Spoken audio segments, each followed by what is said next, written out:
Hey guys, in this video we're going to take a look at how you can enable or disable phonetic alphabet for speak keyboard input allowed on the Samsung Galaxy S22 series. First, tap on the home button to go back to the home screen. On the home screen, swipe down at the top and tap on the settings button. In settings, swipe up to go down, then tap on accessibility.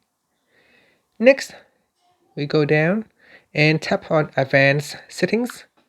Then here, go down and tap on speak keyboard input allowed. Then we go down to the bottom and tap on phonetic alphabet. Tap on the toggle button to switch it on or turn it off. If we turn this one on, it said that when reading letters aloud, use the corresponding word from the phonetic alphabet instead of the letter name. So let's try it out. If I bring up the keyboard. Alpha. S Sierra. D Delta.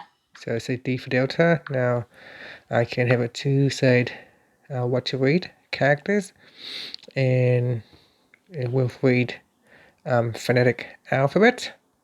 So if I go back in here. Space. G Golf. H Hotel. J Juliet. K Kilo. O Oscar. L Lima. And that's it. So that's, if I switch it off. Y. Space H. G. U. I. And that's it. So that is the phonetic alphabet when you are using speak keyboard input allowed on the Samsung Galaxy S22 series. Thank you for watching this video. Please subscribe to my channel for more videos.